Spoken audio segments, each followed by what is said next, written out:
Welcome to Ridgewood Talks. Through this podcast, we will be introducing you to some of the leaders and legends in our village. We'll keep you updated about fascinating local events, and we'll dig into the town's hot topics and so much more. But first, let me introduce myself.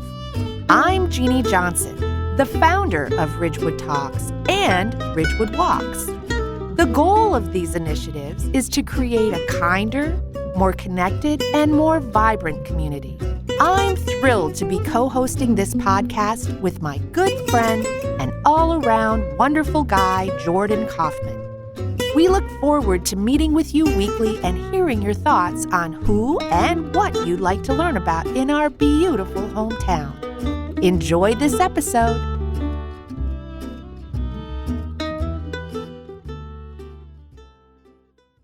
Hi, everybody. Thanks again for tuning in to another episode of Ridgewood Talks.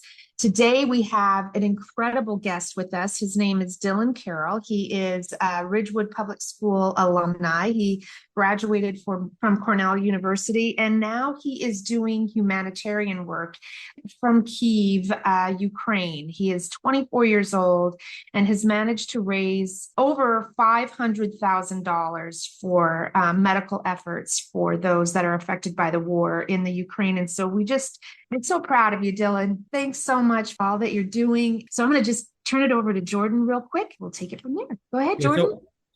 Thank you, Jeannie. And Dillon, thanks so much for being here with us. Just so everyone knows, Dillon is streaming in live from Kyiv. You know, we're hoping that the power stays on and everything else has already been one or two interruptions just as we've been catching up. But it's really just incredible. It really is an honor to have him streaming in from halfway across the world. So Dillon, thank you for being here. And I also want to start before we jump in. I know that we're going to be getting into a lot, and it's great to hear Dillon say it. But if you want to check out his website, I just want to give it to you front and center. It's missionto.org. And you can go there and learn a lot more as you listen along, if you're just starting to listen, or after the podcast, if you want to check it out. We really encourage you. You can find ways to click links to support what Dillon's doing. Anyway, with that, Dillon, I really would love to hear a little bit. We were talking a little bit before we started recording, and you had an incredible way of just talking about how you got involved in this. After you said it, I kind of jokingly said, "Can you say it all over again?" Right when we start, I meant it. Can you say it all over again now that we're live and up and running? Of course, Jordan. Happy to, and thank you both for having me. It's wonderful, to speak to the Ridgewood community that I got to grow up in and to share a little bit more about what I've been doing currently in my life. And so really happy to be here. So rewind to February 24th of this year. I was with my best friend and freshman year roommate from Cornell, Mark Kreynovich, who has become my best friend and practical twin brother, given that we have the same birthday.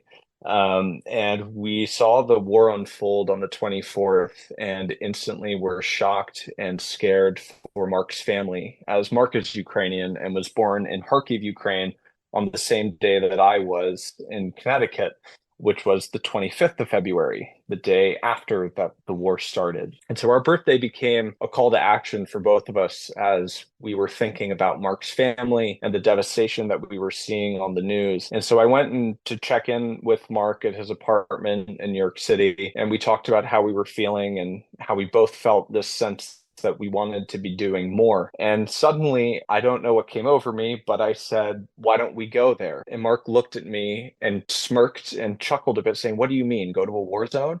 And I said, "Yeah." And we both had a pretty serious conversation for the next hour, but afterwards we both felt that it was right to go for a week and to just try and do whatever we could to have an understanding of what was happening on the ground, and also to see how we could help using our own resources and knowledge and try to make an impact. So on that same day, we purchased tickets at around noon for an 11:30 p.m. departure from JFK to Vienna. And we called our parents and told them where we were going. And we just packed our bags and off we went. And our original intention was to just go for a week and to raise $5,000.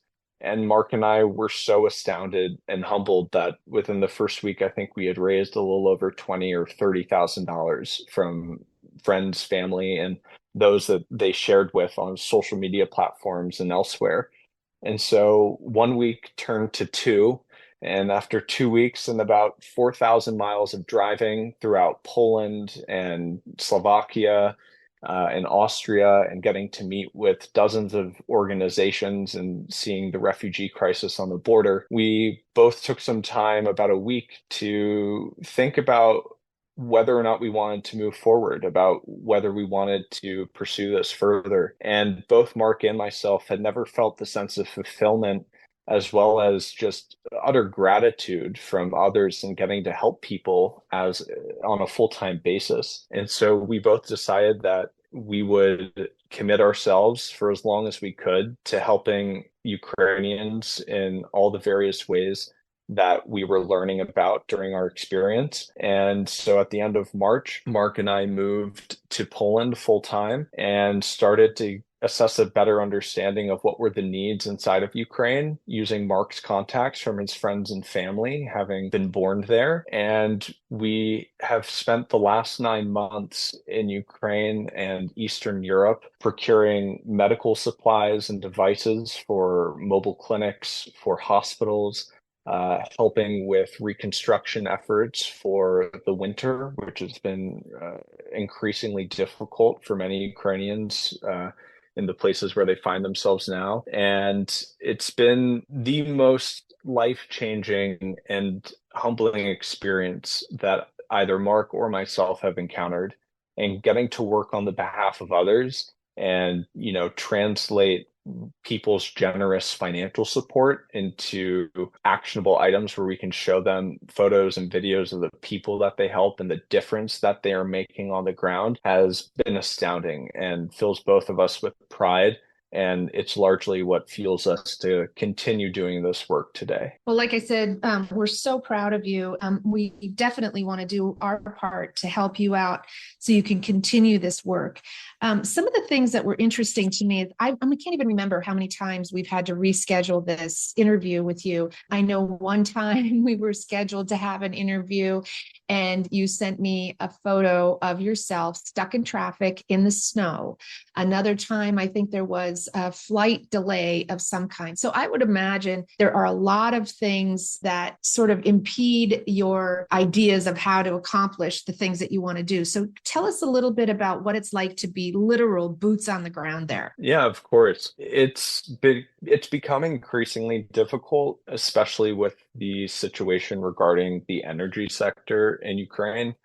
Over the past 2 months, Russia has effectively destroyed or damaged over 40% of Ukraine's energy infrastructure, which has led to both timed as well as unexpected electricity blackouts throughout many regions of Ukraine, especially the major cities like Kiev, where I am now. And so currently, before I even hopped onto this call, there's issues with our electricity at the moment. So I'm working off of a mobile hotspot in order to connect and speak with you all. And it has become difficult at times, especially since in Ridgewood, when we think of winter, we start to think of snow falling around this time in December, and it starts to thaw towards the end of March.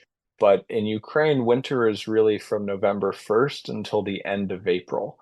And snow has been falling in Kiev and much of Ukraine for the past month and a half now.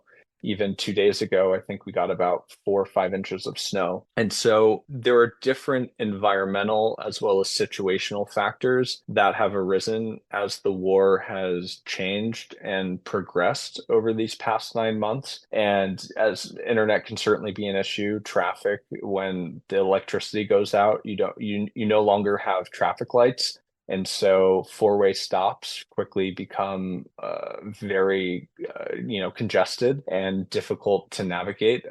A drive that could take 10 minutes can now take 30 or 40. So there are certainly a lot of factors that have been impacting our work in that sense, but we've been fortunate to figure out some workarounds using cellular networks and making some expensive phone calls here and there when we need to via landline. But it's a process of adaptation and overcoming, which is largely what anyone does in their own life or profession. But it's a little bit different, obviously, when you're working through a war zone and having unexpected delays or changes that are thrown into your schedule. I would say so. It sounds like a real challenge. And so tell us too about the level of fear that you experience on the daily basis. What do things look like on the ground over there? You know, in terms of a sense of fear, I think when looking at Western news media and seeing the devastation, it's inherently terrifying because it's impossible to comprehend for any person that has, you know, a heart that feels for the mothers and children and fathers who are losing people and loved ones. I think over time, Mark and I have certainly acclimated to the situation here on the ground. There are air raid sirens just about every day or every other day. And despite those and what you might think living in Ridgewood, and if you heard that suddenly, you would probably be terrified and not know what to do or get under your table. Because it's been going on for so long, it has become more or less a part of life in the sense that ultimately the people that are still there in Ukraine, which is most of the population, they continue to go about their daily lives. They continue to work in their professions, whether they're accountants at PwC or they're plumbers or they work at a local store or a restaurant. People have adapted to the situational factors and knowing that something could happen, but despite that, life needs to go on. You need to be able to keep going out to a dinner and get your coffee in the morning and say hello to your neighbors. And the fear, you could say, is not necessarily there. Rather, fear has turned into resolve. And when you hear something like an air raid siren, or you see that an area in your city has been attacked, you feel this sense that you are a part of something with this city, that you are part of something in this country, that the suffering and the difficulties and the trauma is shared. And it's not just on your shoulders, but it's spread across your neighbor and the people that you see on the street. So while Mark and I don't feel any fear and we don't sense that there is fear amongst many, if not any of the Ukrainians that we see on the street, it's because, unfortunately, people have had to adapt to the situational factors of this war and the dangerous side that, you know, people can lose their lives, and it happens on a daily basis. But as of now, Mark and I feel more resolve and tied with the Ukrainian people than fear. Dylan, that's really interesting talking about that, because talking about that connection with the city, which is something we all feel when we live in an area, we feel connected to our neighbors.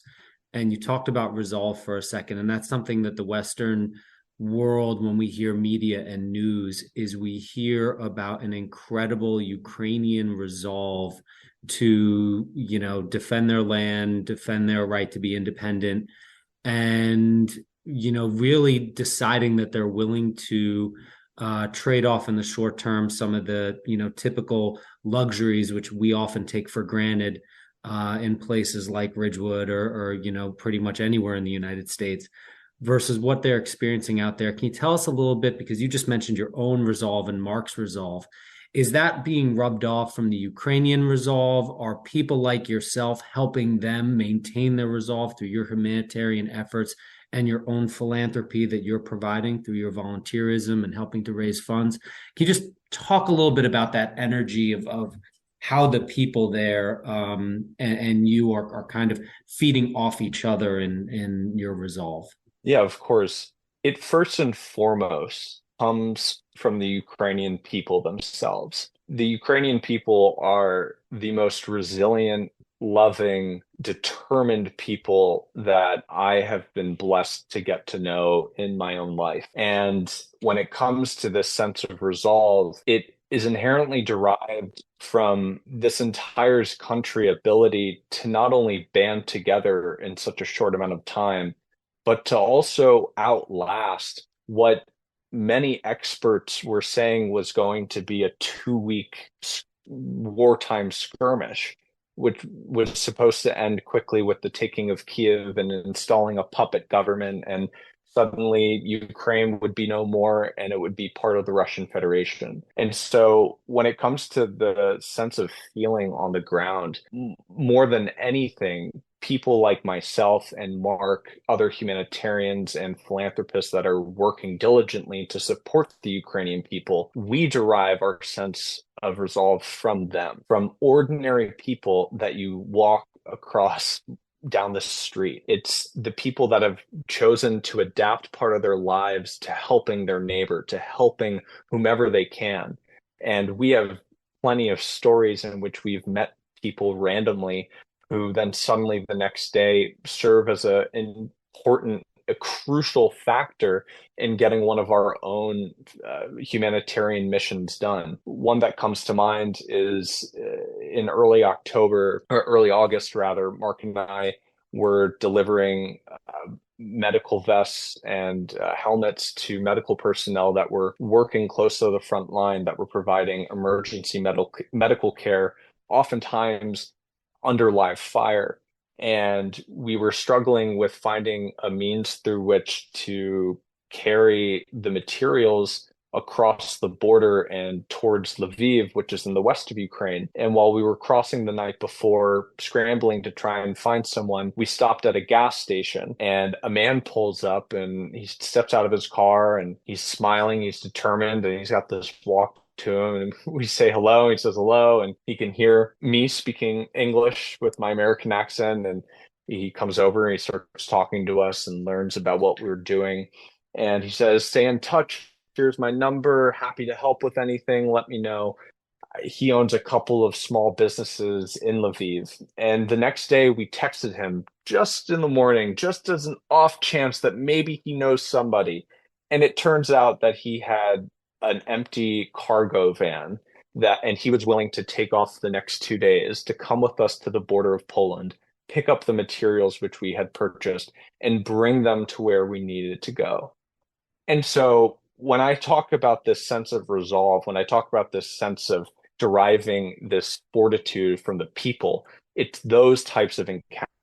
It's people that have lives, that have businesses, that have professions that they continue to work through, but on a moment's notice, they're willing and able to turn around and help the rest of their country, to help their community and their neighbors, because they know that there's a bigger thing worth fighting for, and that participating and by being a part of this country and this conflict, that they have a part to play and that they themselves can make a difference. And so that is largely where Mark and I and many others draw their resolve. And that's very much the feeling on the ground that's shared amongst many Ukrainian, if not all Ukrainian citizens. That's so beautiful. That's amazing. So tell us what a day in the life of Dillon Carroll looks like. I know you said that you are living in Poland and right now you're in Kyiv. So, how often do you make these treks? Where do you get the supplies? Are there shortages? I keep reading about things. So tell us about that. Yeah, so Mark and I lived in Poland for a couple of months before deciding to actually move into Ukraine. And we decided to move into Ukraine to have a better understanding of what the needs were of different parts of the regions throughout Ukraine, as well as to get a sense of that feeling of what is it like here on the ground? What is it situationally like compared to what we're hearing in the news? And a typical day in the life, well, there is unfortunately no typical day. There can be days where Mark and I are largely behind a computer, where we are communicating with donors or potential vendors that we're purchasing medical supplies or other critical supplies that are needed for a project that we're working on. And we can be calling people in the United States, in Germany, in the United Kingdom, other organizations in Ukraine. And then there are other days where we are in our car for 10 plus hours, driving hundreds of miles over 2, 3 days. And we are ourselves carrying supplies out of trucks, loading them into community centers or other vehicles so that they can be brought to those that need those supplies most. And so there is no one typical day, and it's changed a lot over the past 9 months of our own work, especially as we started to see 2.5 months into the conflict, aid and financial contributions significantly started to decline. We had to figure out ways ourselves as an organization and wanting to continue our work and support those whom we felt relied on us. We had to figure out means through which to communicate our story and raise funds back home and around the world so that we could translate those into actionable items and aid that were going directly to Ukrainians. And in terms of where we get our supplies from, it has been such an interesting experience being on the ground, especially in the first month or two during the war, because more often than not, you would run into maybe 20 people in a day, all of whom know somebody who knows somebody. Just by following those threads, you not only found that this community of people that were trying to help were more interconnected than you thought, but you oftentimes got connected to just the person you needed within a day or two of you having the thought of, oh, it would be great if we had somebody like this that could fulfill the medical order that we're trying to get for the children's hospital in Kiev so that they have these portable ultrasounds. And that is a real example of something that we needed to do once. We were able to get connected to a medical supply distributor in Poland who happened to have those in stock and was able to sell them to us at a discounted price from the retail price. There are many just chance encounters like that. And then other times it takes research and looking into where are the best places to purchase specific types of items. There are medications that you can only get through pharmacies and pharmaceutical production facilities. And so reaching out to a dozen, 2 dozen pharmacies and walking up to them one by one, like we did in March, asking, hi, do you have this invoice worth of medications? We'd like to purchase as much as possible through you. Can you help? You'll strike out on about 80, 90% of them, but those 10% that stick, they're able to help fulfill what you need, which is going directly to Ukrainians who have requested these items in a very clear and detailed format. And inherently, as we went through those changes and after the first 2.5 months of the war, where donations started to slow down, we also had to shift the way in which we were fundraising and the projects we were supporting. So we focused on larger initiatives where we would be able to provide as much aid as possible to the most number of people in a specific city or a region. And so it's adapted over time, just as our daily schedules adapt every week. And it's been a very interesting experience getting to learn how to not only network in a wartime environment, but also how to connect those that need help with those that can provide help and expediting that process as best as possible with the resources that we have on hand. It's so impressive. I'm just stunned by what you're telling us. Have you connected with any of the local medical supply or pharmaceutical companies here in New Jersey? We have not connected with any specific in New Jersey. We have connected, however, with some in the Baltimore area where Mark grew up. Mark grew up right outside of Baltimore, Maryland, in a town called Towson. And so we were able to connect with some folks there. But more often than not, it is more effective for organizations working in Ukraine to purchase pharmaceutical and medical supplies in Europe, since more often than not, the supplies are there, but the disconnect is having the finances to go and purchase them as quickly as possible.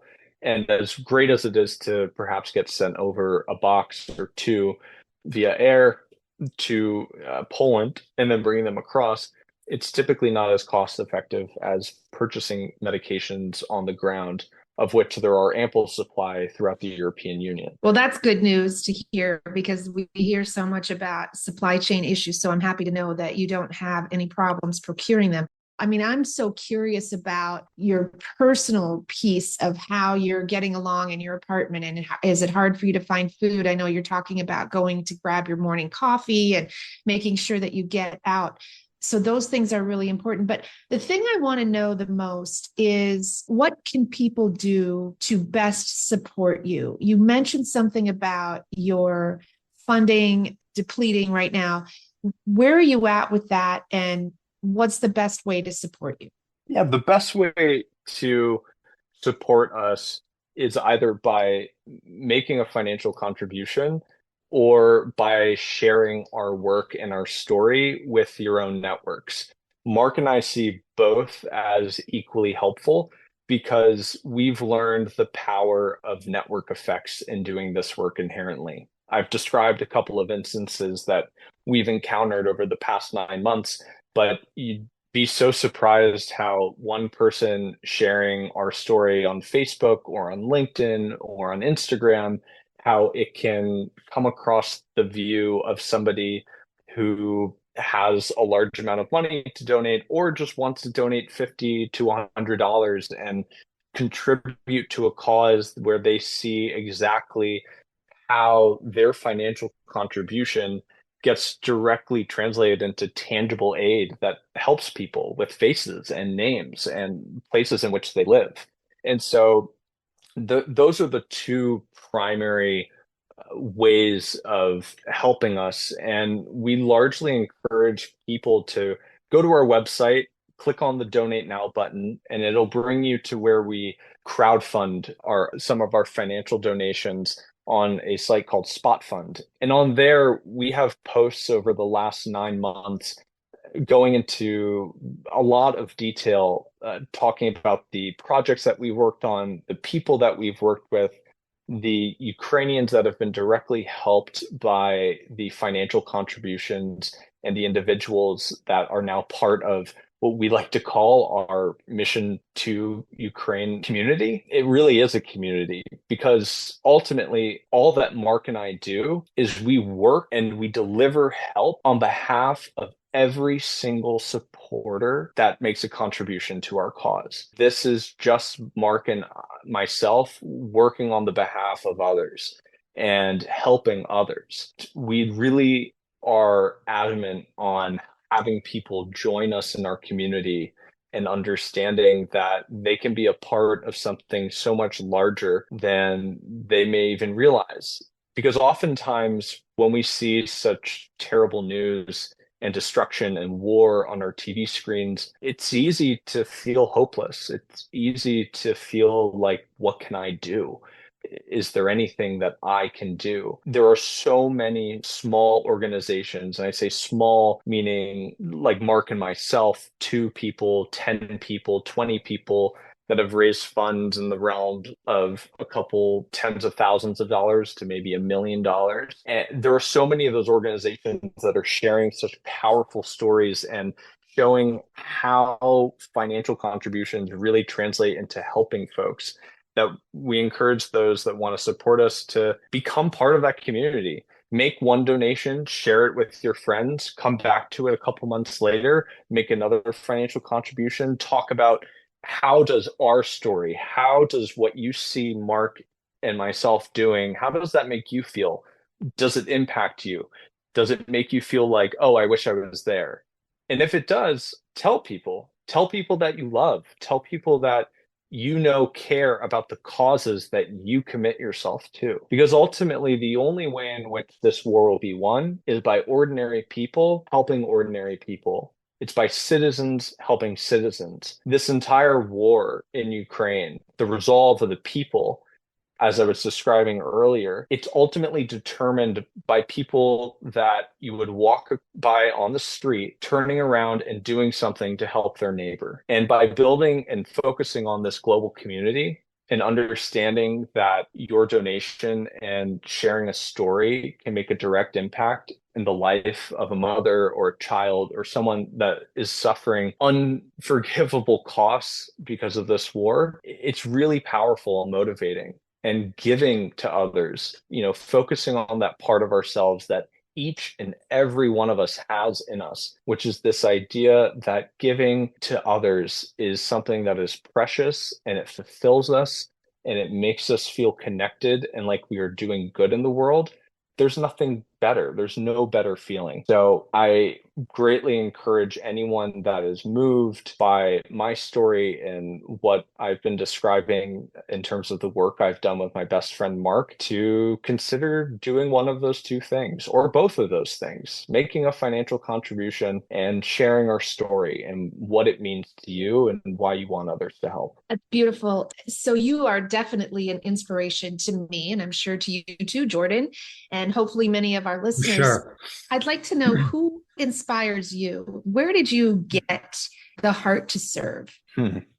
That is a great question. There are a couple people in my life that have inspired me and my desire to serve and help others. I first and foremost think of my mom and dad. They both, from an early age, ingrained in me this understanding that ultimately everything that I had in my life, in the ability to live in Ridgewood, to go to some great schools and to have incredible experiences, ultimately it meant nothing if I used those things solely for myself.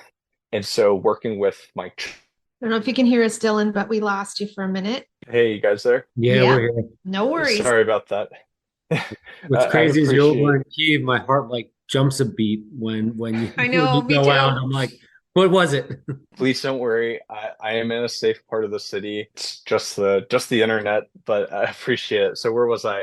I was describing my parents and ingraining in me this sense of giving back. My parents joined the community of St. Elizabeth's Episcopal Church in Ridgewood when I was 2 years old, and I grew up in that community where ultimately, from when I was the age of maybe 6 or 7, I would do community service projects with my church and going to the St. Paul's Men's Shelter in Paterson, New Jersey, doing some mission trips in New Jersey and some other states. That is what I think gave me my first grounding and understanding the power of giving back to people and the sense of fulfillment and how much one person can make a difference in others' lives. I also credit my mom and dad with enrolling me in the Boy Scouts. I stuck with the Boy Scouts throughout all of high school. I attained the rank of Eagle Scout, which is the highest rank with Ridgewood's Troop 5 when I was in my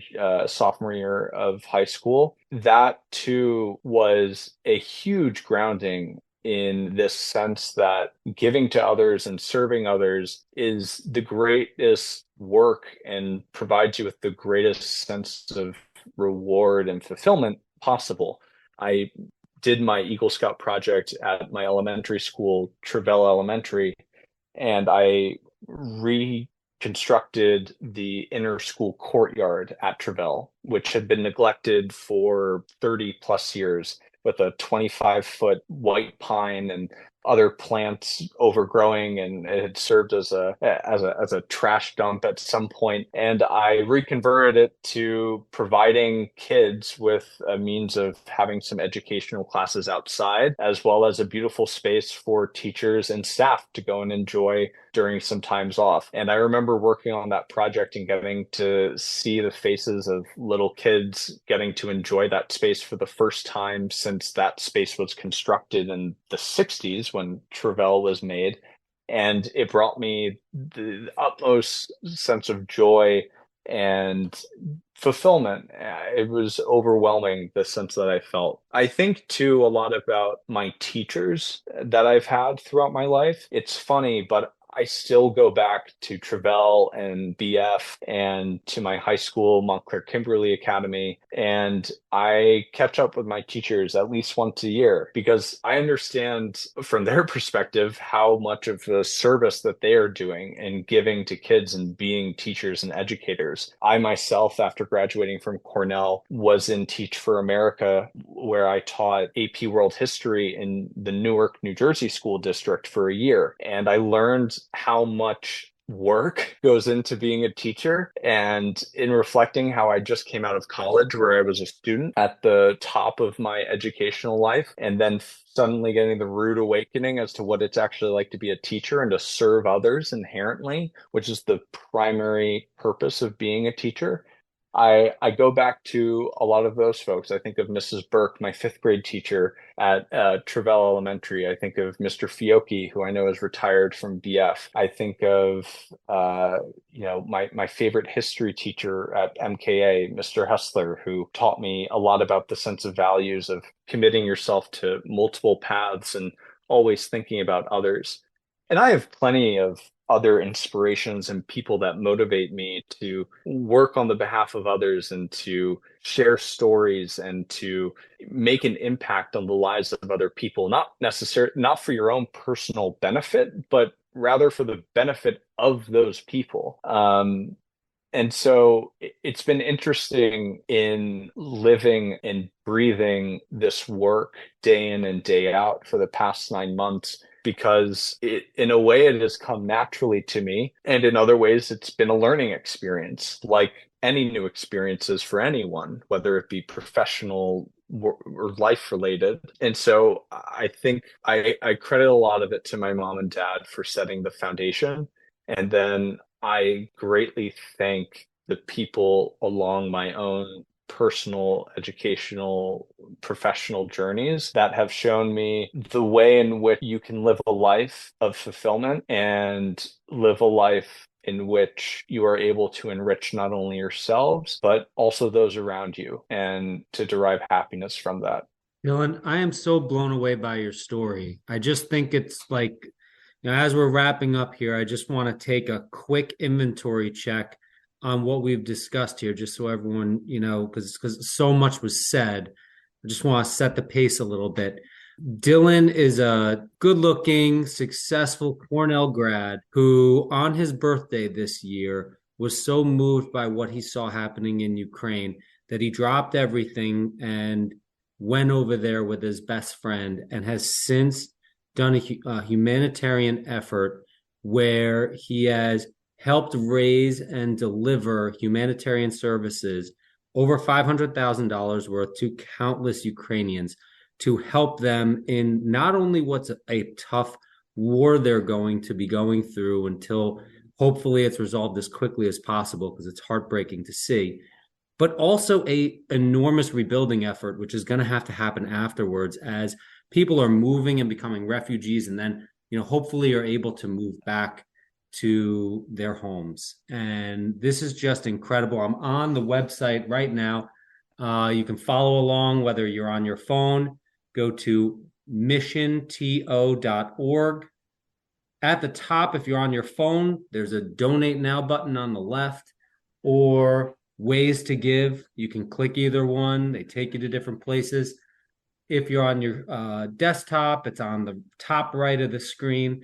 And when you click on that, you end up getting taken to this spotfund.com. And on there, there's a ton of pictures, additional information about what's going on. It's also on the original website. But the whole thing is it's captivating, and it's just unbelievable. And for you to also be someone who grew up in Ridgewood, Dillon, and then you see all that you're able to accomplish and how you took this effort and gave back, it's just absolutely mind-boggling. And so you were so moved to do all you've done. Hopefully, more people can share and move other people to help you in your effort in what you're doing, because it's nothing short of God's work. So thank you so much. And we're so proud of you. And, I'm eager to get more people to support you so you can continue this work. Finally, my last question to you is, when will you get to come back home? I will be coming home to Ridgewood between the 23rd of December and the 11th of January. I'm going to be giving a talk, actually, a virtual event at the Ridgewood Public Library on the 28th of December at I think it's 6 or 7 p.m. So I encourage anyone that's listening to this, and if they'd like to hear more, to come to that event.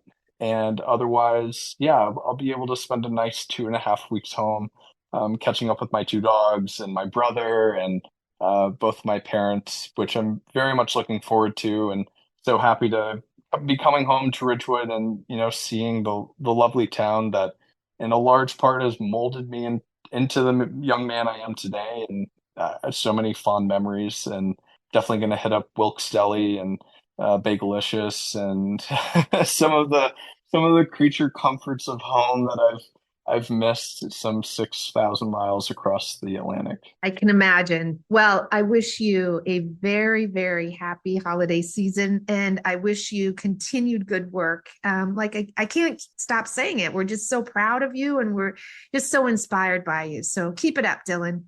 Thank you both so much for having me, and it's been such an honor to get to share my story with the Ridgewood community, and I hope that some folks are inspired to help after hearing my story. We hope so too, Dillon. Take good care. Thank you, Dillon. Take care, folks. Talk soon.